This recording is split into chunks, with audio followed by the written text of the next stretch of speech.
Welcome to Dr. Jester Rants, and I'm gonna rant about this from the Telegraph. Why we're still in love with the idea that the great man shaped history. Well, you moron, it's because they actually do. Let's go through the article a little bit. The theory that history is defined by alpha males feels unfashionable and offensive. Well, I'm sorry, you little shit fuck, but it's a fact. And you can cry, you can throw a temper tantrum, but it is there. Hey, let's take an example of a great man that shaped history. Reagan. Yes, he managed to beat the Soviets with a bit of cunning and American strength. He managed to focus all that energy and idea into beating the Soviet Union. How? Here is one example. Do you remember the Star Wars program from the US with a very expensive laser technology on the satellites intended to shoot down missiles and nuclear program? And then we have the Stinger effect, in which the US sent Stingers to the Taliban in the Afghanistan, which managed to shoot down Russian airplanes and helicopters. Well, there you go.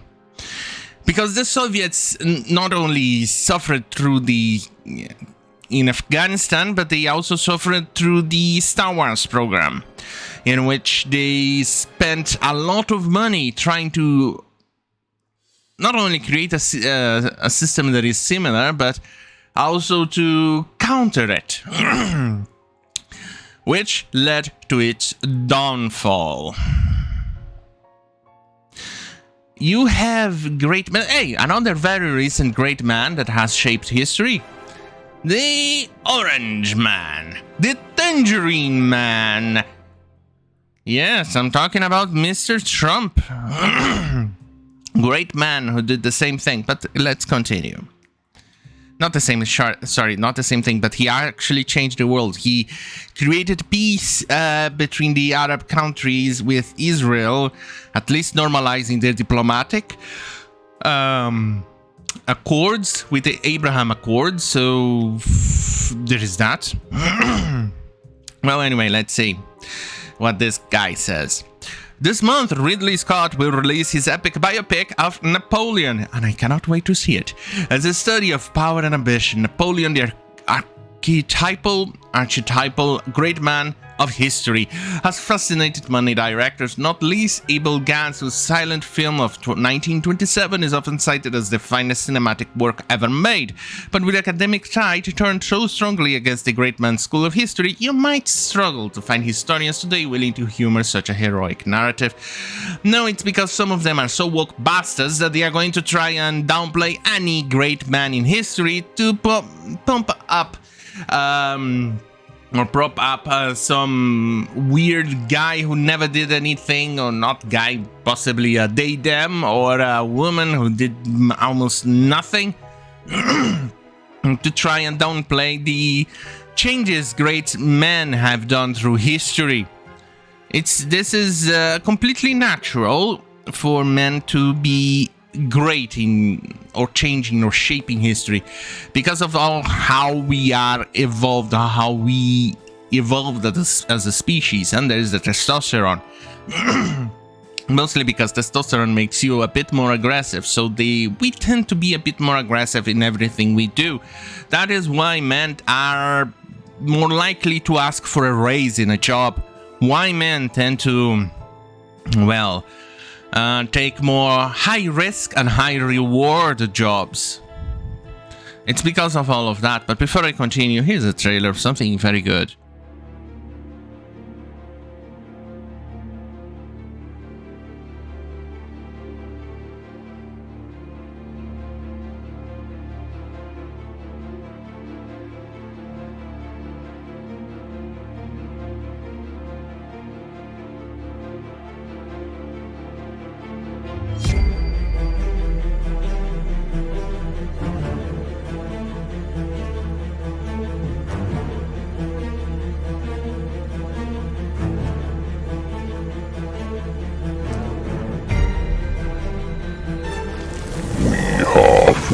We are few.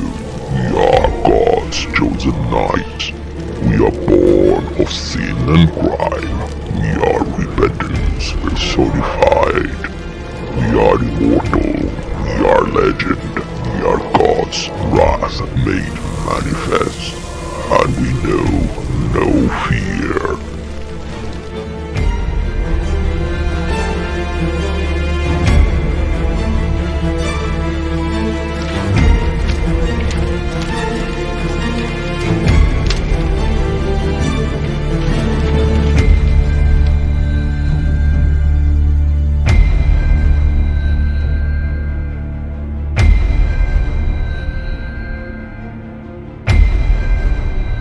I'm back, baby, yeah. Alright. Yeah, let's continue. Because of his meteoric rise to command most of Europe, Napoleon became an exemplar of a great man theory, a concept much in vogue during the 19th century, which saw history as largely shaped by powerful individuals, and that is actually still true to this very day. If you're a powerful individual, you can control and if not only are you a powerful individual, but you're also cunning and you're intelligent and smart, you can do a lot of things for the great of mankind, or you can change history completely. Not changing, revise it, but change the course of history as you go. The biggest example, Napoleon, as they stated here. We have Patton, the General Patton, we have Churchill, we have many people who are powerful and cunning, can do that. Reagan, as an example at the beginning of this video. We have great men doing things who are capable, but we also have stupid people who hold great power, but are stupid in that regard. Chamberlain, for instance, who tried to appeased the Nazis in World War II, and guess how that went? Guess how that went? Anyway, here's another example of a great man, possibly not someone who holds great power, but still a great man, Tolstoy. The people who change history, who shape either science or nations or something. Yeah. Here's another example. He keeps on quoting great men who shaped not only science, but history and nations, and in this case, Sigmund Freud. It shaped psychology. He's a great man. I don't understand what is the problem with this idiot. Is it because he's a woke retard or something? Anyway, let's continue. Today we may dislike the great man theory. No, the we is more royal. We as in you only. We dislike the great man theory of history because it belittles a whole range of other factors. No, it does not.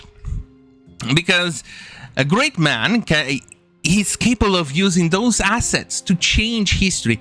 Without that great man, those assets will go unused and unfocused.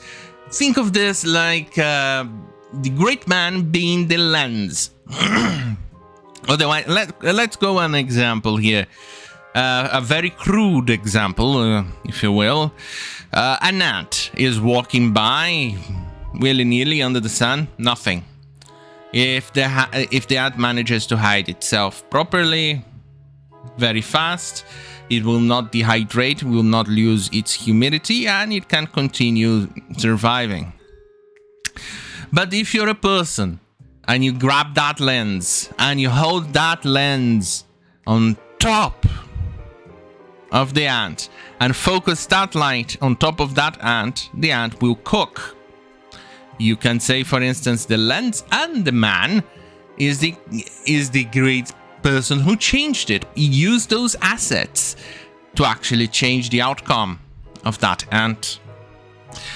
Anyway, let's continue. He also carries the insulting implication that women cannot be great leaders.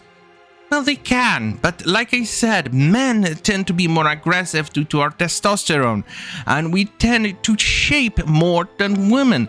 But still, there are some great women out there. Margaret Thatcher. She is an example of a great woman. Iron Lady. The Victorian ages. The Queen Victoria. Those are women who changed history and shaped it. Because it's not disproving the theory, it's just an exception that proves the theory. Even so, it proves that a single individual can actually shape history.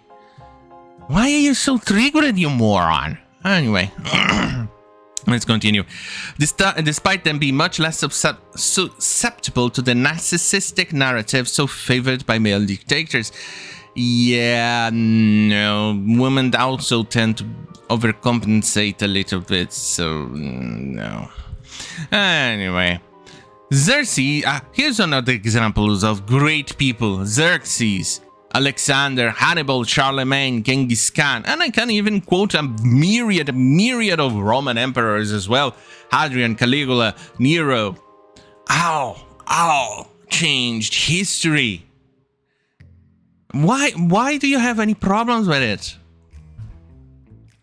I don't know what the fuck is wrong with people sometimes. Well, on that goddamn fucking hell, have a great fucking night, and for the love of God, stop being an idiot. Right? Oh well. Oh, and by the way, another important thing. Fuck you, YouTube.